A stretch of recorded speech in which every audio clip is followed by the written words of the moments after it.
Hi everyone, Huggles here. Um, I know I look terrible today. It's been a rough week and I have a lot yet to go through. So, I have some things that I want to go through and I want some things that I have some things I wanted to talk about. My life story has been very complex. Most people don't know how on earth, I've made it as far as I've made it. Some people don't quite understand the dynamics of my life. Some may not believe it because there's times in my life that seems like it's a soap opera that would be happening on television and is just not true. And believe it or not, there are some unbelievable things that have happened that can really mess up a human being. And it's not so much the messing up of the human being, it's more of the trying to find the way to heal and staying positive, which has been one of my biggest challenges now that I'm getting older. When I was younger, I was able to bounce back easier. I had people around me that I was able to bounce back easier from, but I don't have that anymore. I don't. So my life has started. I'll just start at the beginning. I had an awesome mom. She was such a good-hearted, good-spirited woman. She fought hard for her children. She fought hard to take care of us. She had several miscarriages, but she had 6 children. And my biological father had one child older than me, 2 younger than me. There are also others that are out there I will never find or never know. And it's sad, but I've learned that I will never get the answers that I want, and I will never get the answers that I deserve. And my biological father just kind of up and disappeared when I was 2. And that, believe it or not, people don't understand. They don't believe that that's something you can understand or remember at the age of 2. But when your father was your whole world, trust me, it's not something a child doesn't remember. I'm not saying I remember everything from an early age, but I do remember certain things, and that was one of them. My father, which I don't understand, he had met my mother in Chicago, Illinois. And my mom was pregnant with my older brother, and there was an older brother over that yet.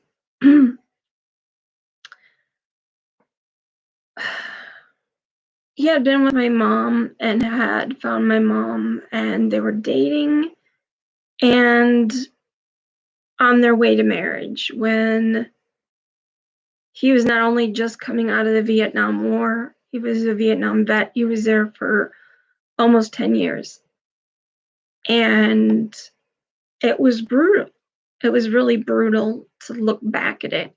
These are things I never knew until about 2 years ago. So my opinion as a child of him was not a very good one. I didn't understand why he just took off and didn't care, especially since when he met my mom, she named my brother as part of his name, and then they had me. They had moved to a little crappy town in the middle of nowhere in Iowa because this is where my grandparents moved to retire. And it was very difficult because there wasn't a lot of work here. It was considered as a retirement place. It is an amazing scenic place, but as for jobs, income, and the way that society has changed has caused it to become less of a, oh, it's a nice place, to everybody knows everything and they will judge you by it, or they will out you, or kind of like blacklisting you if you're not doing what they want or how they like it. And that's my big problem because I live and let live. I never grew up thinking I had the right to tell somebody else how to live. And that's a big part of the community, is trying to force each other to become something they're not, or to force them to follow their ways, and that's not the way it goes. Because of this, I'm not happy. I haven't been happy in a very long period of time.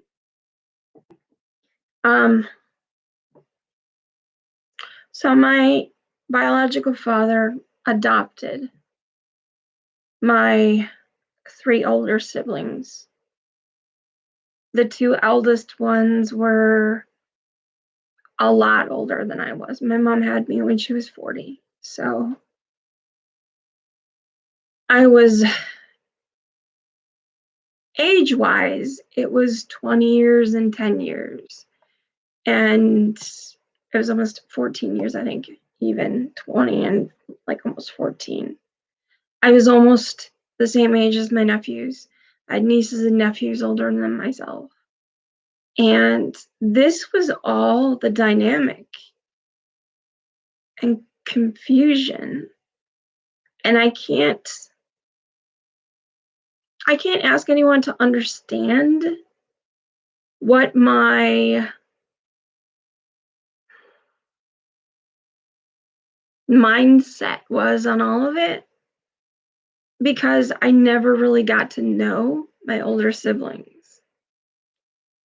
I really never got to have a long period of time where I understood them, and growing up with them meant that I was the youngest and they hated me for it, because my mom had put them in charge of me and taking care of me, getting me to school, brushing my hair in the morning.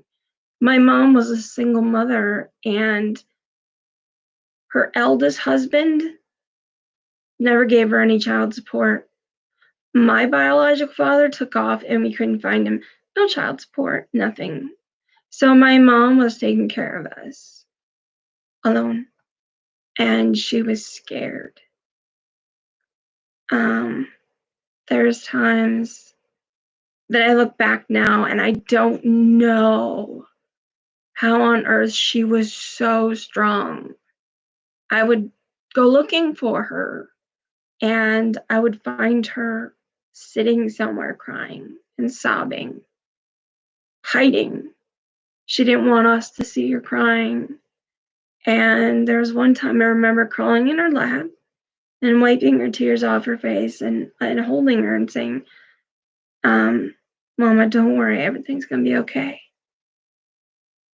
And I was young, I was probably around 5 or 6. So those are hard things to go through. And it just kept getting worse. My biological father chose to tell me I had a choice between either him or my mom. And if I left my mom, I'd never see him again. And, if I went with him, never see my mom again. And if I stayed with my mom, I'd never see him again. And staying with my mom meant staying with my siblings and the people that I grew up with, that he was missing from for like 3 years. And I knew that that meant giving up my siblings. So I stayed with my mom. The first time I was taken to school every day with my siblings, and they watched me like a hawk. I didn't know why, I didn't understand it. But there was huge rumors and comments from my biological father's side of the family that we weren't really in touch with or didn't have a very good rapport with, I guess you would say. Only one, which is my uncle, who was, I'm just going to call him Uncle Jay. He was probably the biggest pivotal piece of a human being that changed all of our lives in a different direction. My biological father wasn't there, so he kind of came in and helped. He brought us kids presents because we were dirt poor, like literally dirt poor. Brought us presents, would come and visit so often. He lived in Chicago and he came to visit very often. And he'd bring us presents and he'd laugh with us and spend hours with us and days with us. And he took my two older sisters, not the oldest, but the two older sisters, to Chicago to stay with him over the summer. And it was just that he was just such a powerful person that my father was not able to be. And my grandfather was the other male figure that was so pivotal to me as a young kid. As an adult, my son's grandfather was a very pivotal person through the last 20 years of my life. And that's not easy to say. So my uncle was doing well in his life. He was working, he was doing technology and different things, and one day his whole world fell apart and a divorce came and it just broke him. But in the meantime, here we are living with my mom who goes to church every Monday to call out bingo and give away the money for a certain amount. And they paid her $10 a week, which is just money she was able to take home to help us with food or with other things, and to pay the mortgage in the house. She attempted to work in different places. It didn't quite work out. Some, I think you would call a slash bar pub, where you can get food, but you can also go later in the night and, hear music and drink. So my mom did take me to work a few times when it was like the dinner pub time. And I'd play at the video game machines and pretend I was playing. I was just a kid. So it got to the point where in life she was doing a lot of odd jobs. She did find somebody in her life that she really liked, and it was really hard because we're not used to that. My mom never dated, and there was a couple of them that was very difficult because my mom never dated. I think after two really, really horrifying marriages and divorces, and one horrifying situation where my son's father disappeared, it made it really hard for her. And I don't blame her. I know I too in my life have made mistakes, and I got married way too young, and when I did, it really does change you. It changes your mind of what you want, and knowing that if this person cannot, I guess, have the same values and ethics as you, there's no need to get married. There just isn't, because it won't last. And that's what I've found. So I went through some very big emotional and mental trials. I went through and was battling depression extremely, extremely hard. I'd always felt, because my siblings were so much older, when they graduated and moved away, I felt almost like I was left behind. You don't quite understand that from a normal family's perspective, because each kid is usually like 2 years older, and so they all grow up together and they're all out the house together. But that wasn't the case. Here I was a lot younger than them, and it just felt so lonely and so difficult. My brother made it even more difficult. He was hugely known in our community, and he didn't exactly make the best decisions. But he also did not make it easy for me to have friends. He was very huge, as in tall. He was very much built like a football player. And I'm a tiny 5'1", 5'2". And it did not make it very easy to make friends. And certain ones got threatened if they attempted to either date me or even like me. So life here was not exactly all that easy. I never thought in a million years, I mean, my mom had raised us and had said to us, I'm all the mother and the father you will ever need. And when it came to my siblings, even though they all had different fathers than I had,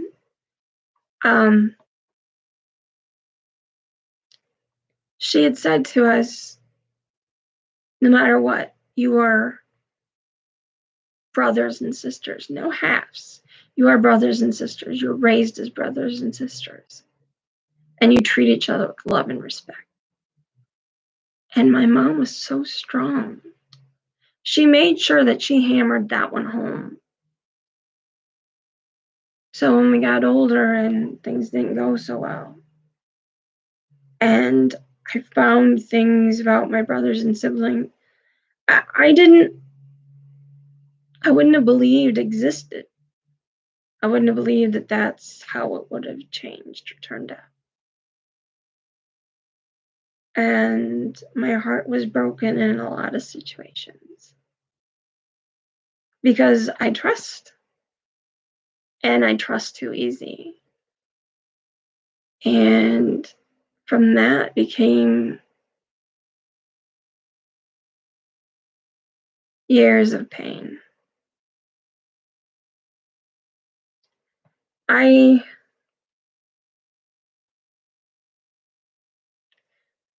ended up being alone after my grandfather died when I was 17. My mom moved out and began taking care of my grandma, who had Alzheimer's. My brothers and sisters, they all left and went back to their homes, which were states away. And here I am, 17. I don't know anything. I have been mowing the yard. I've been giving the pets baths. I've been helping to cook. I've been helping to clean, but this was completely different. This was my mom's entire life that she dropped to take care of my grandmother. And I was ill. And I got to the point where I was so sick that I had to make a choice.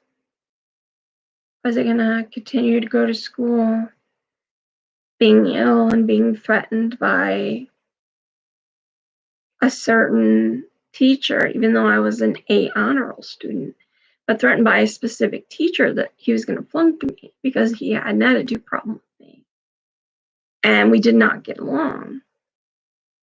So I'd go home every night and I'd try so hard and I just tried to keep up and it wasn't working. I was so sick and I was getting worse. Um, I chose my mom. I was told by a doctor you can keep going to school and getting sick, or go to school full time and not worry about your mom. Let your mom figure it out on her own, which she doesn't drive. She wasn't able to take my grandma places. She wasn't able to do errands. She wasn't able to drive the hour and a half to go pick up her medications and pay bills that you had to go to the actual office itself and pay the bill. She couldn't do that stuff. She couldn't go shopping. She couldn't leave her. She was bedridden at this point. She couldn't.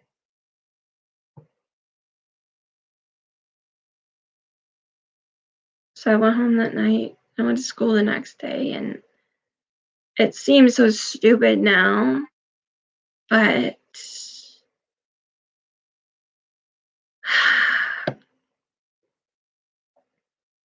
I think that the choice I made was so silly. I went to school that day. I already knew I had went on my mom's birthday. It's December 1st. And I think I already knew. I already had in my mindset that I had to take care of mom instead. And I went to school and I was going through my classes and I was hearing teachers bitch at me, and most of them were fine. They just wanted the assignments that I needed to hand in. Not a big deal. I was an A student, did it. But then I had one teacher that was always bitching and nagging and nasty. And here I am in study hall, and I'm sitting there and I'm looking around at everybody who are kids. They were all kids, young kids. They had no idea about life. They had no idea what it was like to know that when they go home tonight, they probably get to hang out with their friends or play basketball, ride their bicycles, things that the kids did, go riding with each other, hang out. My life wasn't that anymore. I was an adult at this point, and I had to suddenly just grow up and put things in perspective. So oddly enough, I sat there waiting for the hall pass, and all of them were out. And I waited for one to come back to get one. And I signed myself out of study hall. I went straight to my locker and I packed everything up. I put it all in my book bag. I took my books to the office and handed them in, and I walked straight out the door. I handed one note to my friend to explain so people knew the truth and not rumors, which are rumor mongers. And I went home that day and I went straight to my mom's, and the principal had called my mom. And he knew he was going to have to answer to the school board as to why an A student left and quit school. And mind you, he and I had a conversation where he had no pity whatsoever on the fact of what I was going through and no understanding whatsoever. At the time, I didn't realize he was on drugs, which would explain why another student did come in and shoot himself in the stomach, because he wouldn't help him and said, well, if you wouldn't dress weird, people wouldn't make fun of you. Came in and shot himself in the stomach. And I think that was basically the end of his career. But he had called my mom and was saying, where did I go? What had happened? Why did I quit? And I looked at Mom and I said, I had to choose. And I choose you. You're more important. I can't put something else and do both. I am too worn out. I'm too sick. I'm too tired. I'm too weak. And I am mourning the loss of my grandfather. And I'm mourning the loss of my mom from being in my home and having to take care of this entire house myself. And I am scared. I don't have enough time in a day to do everything. So I choose you. And the look on her face, it was a big question, but like the twinkle in her eye of knowing she was chosen over something that was extremely important in my life, and that most kids should be going to school and graduating. And the look of sympathy, of knowing that I had to choose, the look of knowing that I chose her instead, and the gratefulness and how much she loved me and how much she knew I was there for her, and how much I put her first instead, and how much I was willing to give up in my life to make sure she had help, and they both had help, because my grandmother had Alzheimer's and she was bedridden, and my mom couldn't do it alone.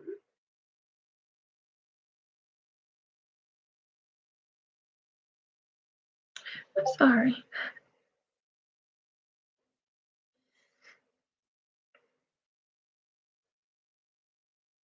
It was hard. It was really hard, but it was the right thing. So we took care of my grandmother, which was years of so much heartache. And Alzheimer's is such a hard thing to deal with. You don't understand that when you're trying to feed somebody you know and you love, and they know you and love you, but they no longer remember who you are and spit at you, call you names, slap you. It's hard. It's really hard. And her being my grandmother was difficult enough. That was extremely difficult. And my mom put every second of her day into taking care of her. My mom couldn't leave the house without somebody staying with her. So she wasn't able to go anywhere. There was nobody there for her to be able to go anywhere. I could drive her wherever she wanted, but she had to have somebody staying. And her and I were all we had.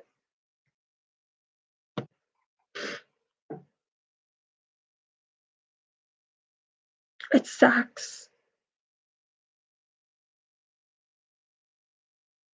But it was worth it. The errands once, twice a week, sometimes 2 times in a day, having to drive long distances to do things or to sign up for things or get her whatever she needed. It was worth it. It was worth it. I had gotten engaged. I found somebody. I didn't want to be alone. So I made the mistake of finding somebody because I didn't want to be alone. And I didn't think anybody else could love me because I felt so abandoned so much. And when I found somebody, I thought that this was it. It's now or never. And I got married way too young. He completely understood the dynamics. And he helped me to not feel so alone at the end of the day. Even though after a time I started to feel more alone with him than without him. And then one day, while we had moved in with my mom and my grandma to help full-time take care of him. And her home, we had basically left everything as is, walked out, took the pets, walked out, and moved in with my mom and grandma. And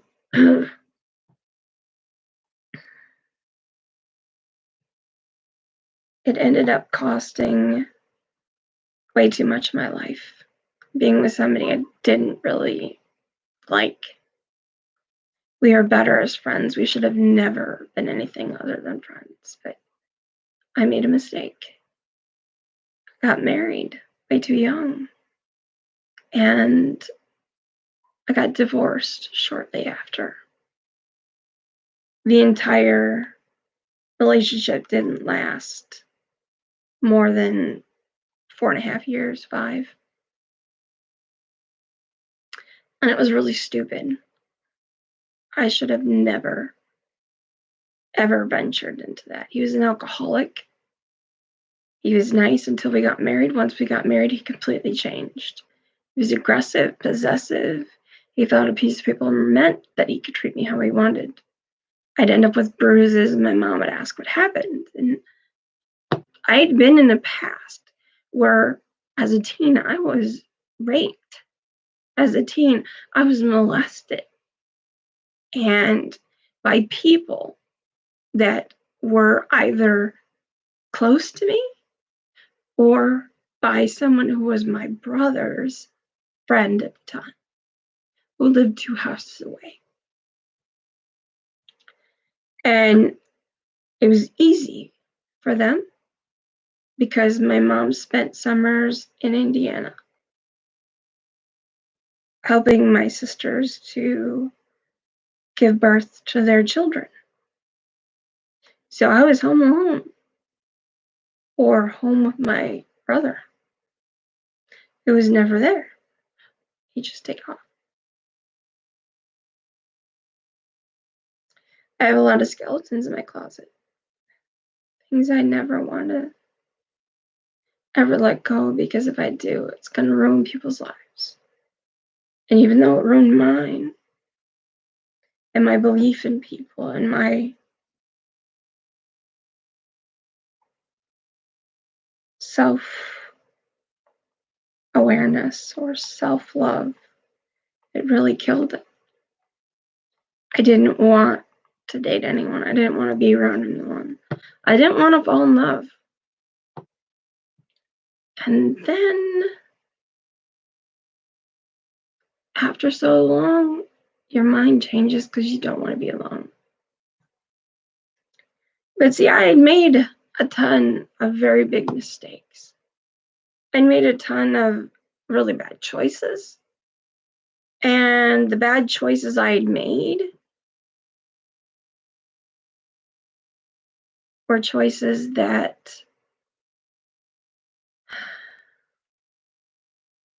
ended up making me even more sad. I picked people I thought needed help or needed me as a person.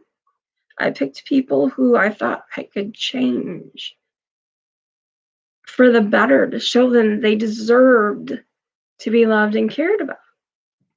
And that was my mistake. They weren't the ones that needed help. Their needing help wasn't my problem. that's something they had to do with themselves. It's their own self-acknowledgement. And it took me so long to figure that out. And so long to realize I deserve better than this. I deserve better than all this stuff. And it was difficult. And it took a lot of time. And I'm not going to say that my life was easy, because it still isn't easy, and still every day I have things I deal with.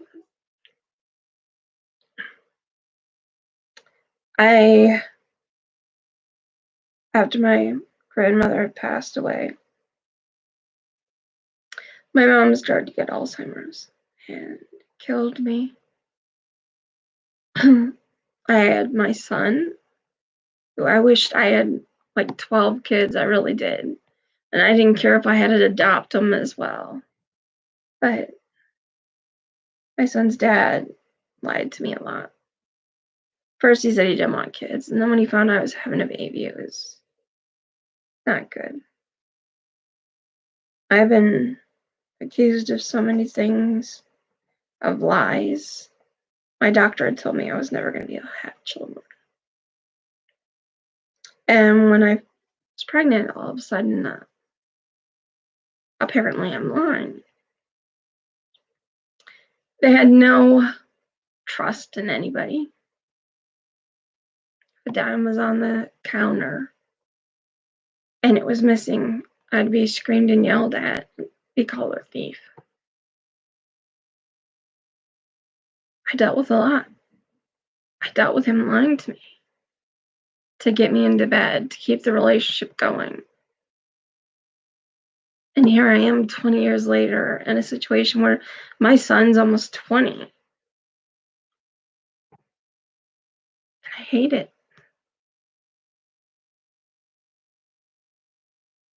I've grown to hate the place that I grew up loving. I've grown to hate the place that I've spent the last 20 years planting flowers, trees, bushes, things I have done to make it feel like home, and home is gone.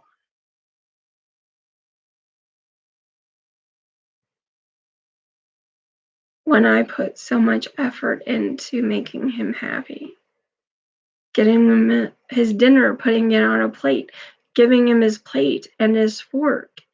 And now that my health is really bad, and I don't just mean really bad, I mean I'm losing cognitive, I'm losing physical. I have MS, they believe Crohn's, IBS-D, thyroid issues, migraines. I have breathing issues, which is an asthmatic issue. I had to have a septoplasty so that I could breathe, because I wasn't able to breathe and I was getting constant sinus infections. I am prone to infections. I have autoimmune diseases. And the MS that they believe I have is going to take the rest of my mobility. And now he doesn't understand. He doesn't want to hear it. He doesn't want to care. My son, he went into a depression. His father had lost his job. He lost his job, and when he did, he didn't take it well. He didn't deserve it. I'll be honest, he really didn't. That was the one thing I did respect about him, was how hardworking he was.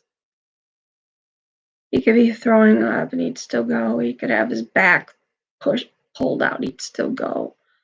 And mind you, he was lifting buckets and buckets of heavy material stuff. And he still went. If he was throwing up, it didn't matter. Nothing mattered. He'd still go. And he'd work 8, 10, 12 hours. If they said they called, he'd go in. He didn't deserve it. But of course they wanted money, so why pay somebody the amount of money that he was making at such a small place when you can save it for yourself and put yourself a new swimming pool in, because your contracts with people were going down the tubes. So let's set somebody off and fire them because we don't want to pay that high of a salary or a hourly. We want somebody new who will take $9 an hour. We could have 3 of them for the price of 1. And then he was drinking and drinking and drinking so much.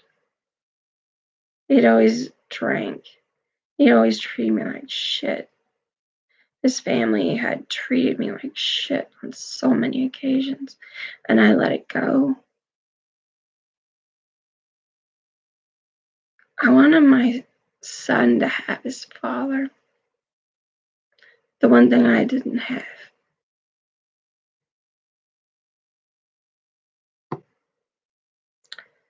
And then he decided he was going to hang himself. My son heard it, and we saved him.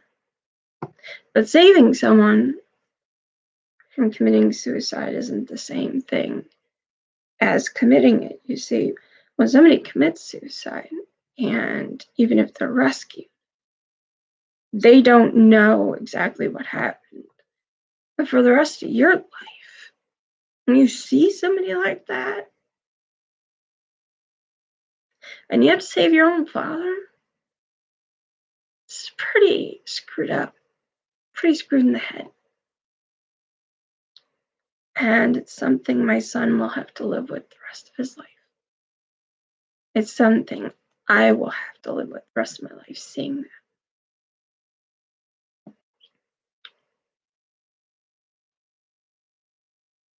And knowing I was there, still helping him, didn't matter. His father was keeping his sibling at bay from attacking me and my son, and telling us that we were the reason that he had done it. Because I can't work and my son is getting older, and lots of excuses. But really, he just had always had issues with not liking me because his brother did. And still to this day, I really don't truly believe he loves me. Because when you love somebody, you don't hurt them. Love doesn't hurt. Love isn't painful. Love isn't insults. You lift somebody up, you don't tear them down. I know he cares about me. I know he cares about his son. But I don't think he really knows what love is. I don't know if he's capable of it. And it's not that he's a severely bad person. He's a bad person to me. He's been a bad person to his son, not all through his life, but through certain chapters. But there is a lot of good things in him, and that's what I saw. However, I don't believe that he will ever love me. He has gone out of his way to make sure I know that I'm nothing to him. And just a possession. But one that's supposed to do what he wants and say what he wants like a zombie. I gave up 20 years of my life. And I wanted to give my son brothers and sisters like he had begged. I screwed up. I screwed up. There's no lie in that. My son's older now. He's in college. And he'll have his degree in little under 2 years. And when that happens, because of all the things I've had to give up and make sure that my son had enough to go to college and enough things and enough ways to go to college, I gave up everything in my life. And he knows it. My son is just precious.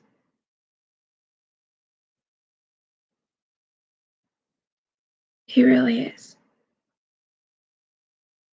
He's so much like me, so much like my mom. If somebody had a door that they were fighting to get open, he'd hurry up and help. So he's going up the stairs, he'd help them, It's just how he was. He was always polite, never said mean things, never swore.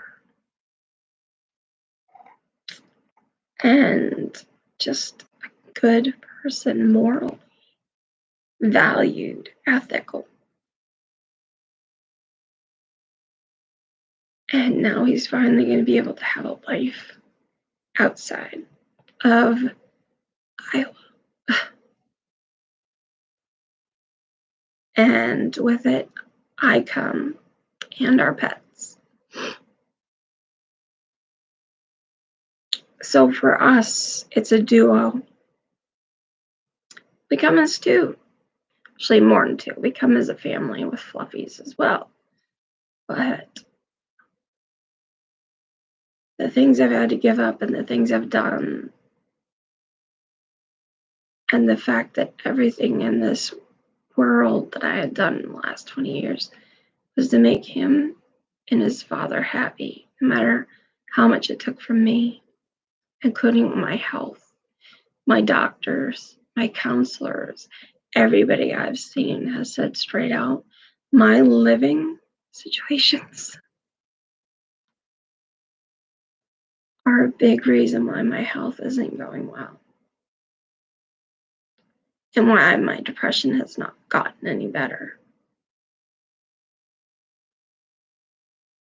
And why my son's depression hasn't gotten any better. Because he fears for me being here. Because I'm not safe. I can't say anything without his family having something to say or do to me or my life. I had to block everybody humanly possible on Facebook that I ever knew in my life because I didn't want them to find me. They'd found me and they'd started trouble, even though I had asked for people to pray for them when their daughter or them were going through hard times, They bypass that, look at something and try to make something out of it just to make me look like a bad person. Totally took things out of context. Same thing my family does. And this is why my son and I are the only two together and why we stick together. When my mom was passing away in the hospital, it's the first time I had seen my siblings in years. I had found out they lied and had stolen things and done things. I forgave them. But I can't open up to them again. I don't know why. I think it's when you hurt somebody so much and you believe better of someone, you can't just forget. You can forgive and you can let it go for your own sake. But you can't forget. I'll always know what they did. And when I know that they can do that and have no remorse, and an apology isn't enough, especially when they think that it was deserved. How do you let somebody like that back in your life? I can't. We talk about the Bible all the time. And I'm born again Christian. I do believe very much in forgiveness. I believe in forgiveness. But I also believe that forgiving somebody doesn't mean that you have to believe that it was okay. Doesn't mean that when you forgive them that you have to accept them like that in your life, and that you have to accept them staying in your life and doing that to you, or treating you that way, or talking to you that way. When you know you've given people second chances and you've done everything you could, it's just, even though you forgive them, there's no way on this earth that it means that you need to just take it. I had something happen that was like a stroke 2 years ago. I was in so much stress. I was going through so much. I ended up in the ER. My lip droops now, my eye droops, my eyebrow. My right side's numb and tingles all the time. Hurts and tingles and just doesn't work. I fall a lot. I go through hell and back. I guess I'm still kicking, and that's one thing, huh? But I can tell you, I cannot wait until the day that we find a place in Florida, and for whatever way God above miraculously can help us get out of Iowa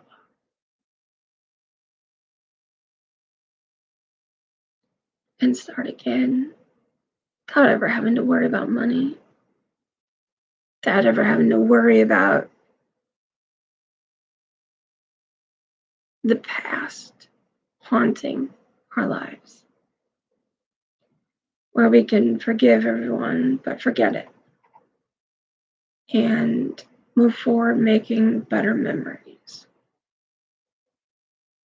better thoughts.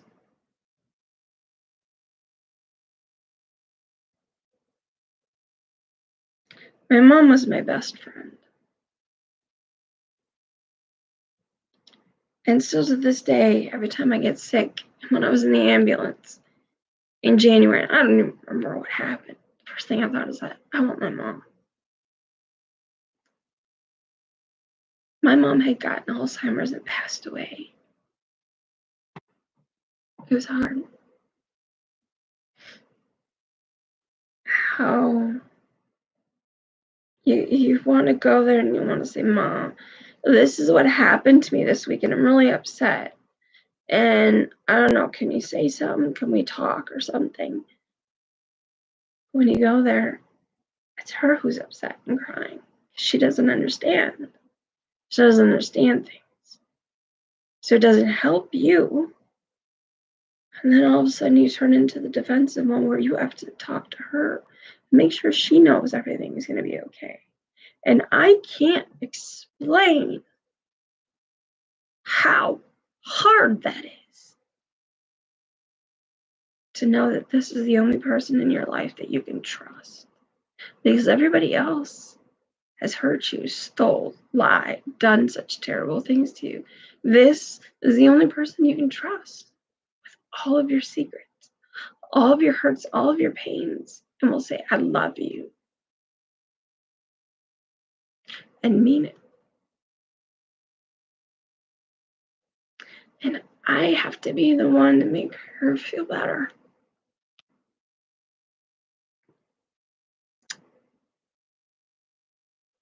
People say you're strong.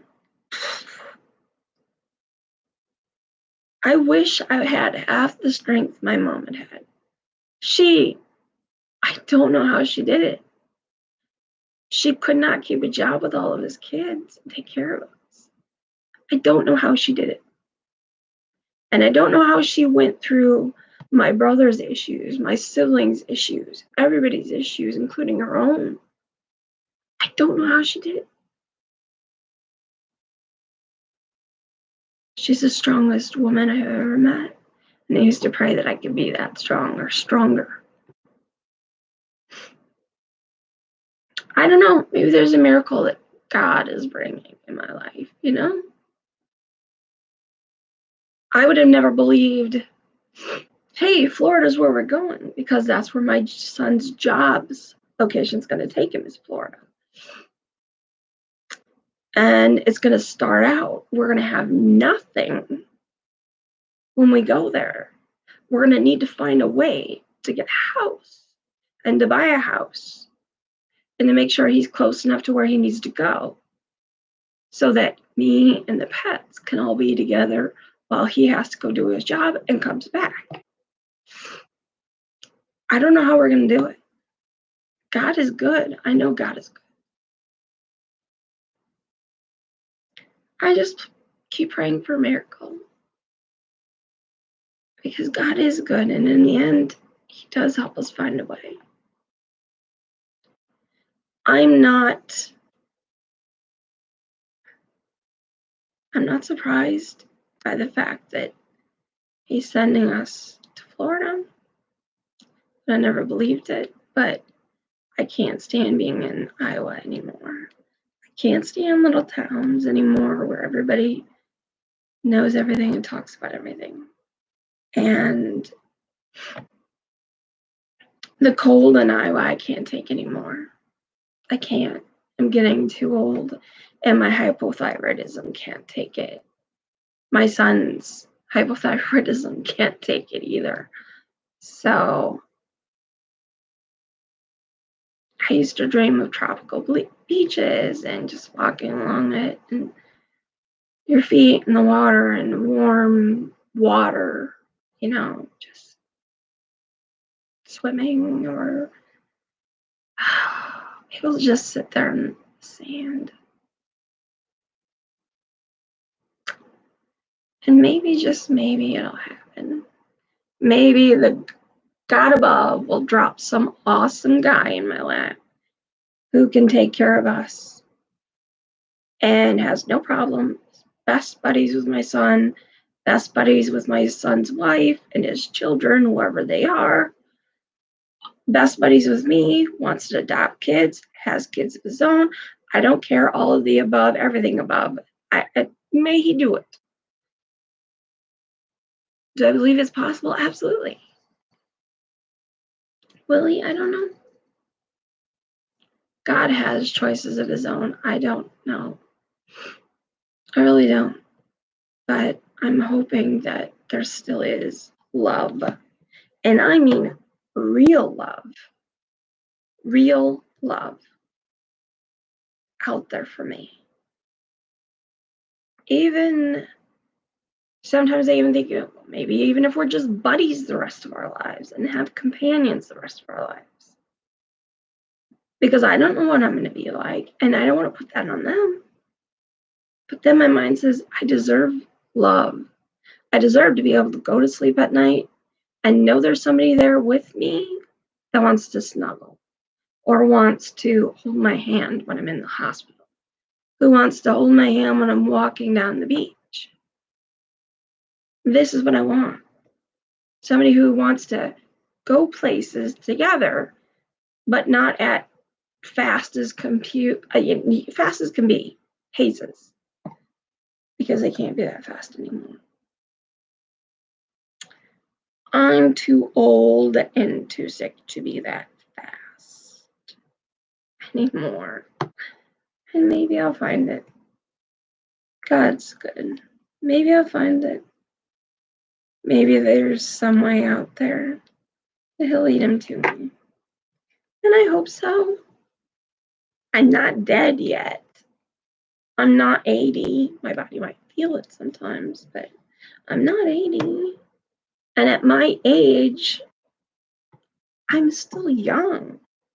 So, I don't know. I have hopes. I have dreams. I know what I've been through, and it's been horrible. And there's been people in my life who have been such big role models. I don't look to fairy tales like I used to, but I really still want it. So I guess you could just say that sometimes the world isn't always nice to us, but it doesn't mean that it's never going to happen, or that we're never going to be happy, or we're never going to find happiness. Happiness can be anywhere. It doesn't need a time frame, and it doesn't need an answer. It doesn't mean it has to be today or tomorrow. It comes when it's time. And maybe, if I'm lucky, it's time. Because I could use some very, very heavy positivity and strength right now. And I'm so tired of people telling me that unless somebody is 18 years old, I will never find a monogamous man who's not a jerk and doesn't want to be friends with benefits. That that one, I don't know how to answer that one other than I sure hope not, because I don't think I can take it. I can't take another one. I can't take another person like that. So, God above, I know you hear me, but I don't know. I know a lot of people are going through a lot right now. It's like the Me Too movements and stuff. A lot of people are really starting to come out and tell the truth about things they wouldn't have had the strength to do before. I just hope that the come out movement isn't just aimed at hurting somebody because they didn't give them the love or affection they wanted. Or maybe the relationship wasn't a full-on relationship. Maybe it wasn't a monogamous relationship. Maybe it was open-ended and they just didn't want that. Hopefully it's not. I mean, look, I know what I've been through, and it's hell. I just hope that everybody else who's out there does the right things. And if this is the time to stand up and say, you know what? This person should not have done this and done this and done this and done this and got away with it. I think it's time to start cleaning out lives, cleaning out skeletons. Most people will not ever be able to smile because they'll have that in the back of their mind. They'll always have this aggressive but destructive feeling about themselves because of what they've been through. And it's hard and horrible. So I just hope that there's enough people out there that can help support each other mentally, physically, emotionally, and that they can find somebody who can kind of help put the puzzle pieces back together and to be able to move forward, to cut off the past and move forward. I had a friend who literally just ran off. No longer here. Took off. Ran off and went to live in Florida, and that was it. No contact. No life back here. No talking to people back here. And I don't blame her. I don't. Because I know what I've been through. And I know where I'm at. And I know how this place has changed. And how much everybody desires to kind of tell everybody else what to do. And how to live. And when to live. So maybe, just maybe. Yay! Anyway, God bless you guys. Sorry, that slips down. God bless you guys, and I hope you guys are all doing well. I know this COVID has been so hard on everybody. And I myself have been emotionally drained, especially thinking about how, oh my God, all the stuff we have to sell. which isn't going to make us any money. Sell and get rid of because of all the stuff that we need to do to move. So it's going to be like packing and cleaning house slowly. So wish me luck. Pray for me if you can. And if you desire, I'd appreciate it. Anyway, I love you guys. Everybody deserves happiness and a second chance. Everybody deserves a second chance in life and a new start. So I love you guys. Behave. It's Huggles, and I'll see you later. Bye.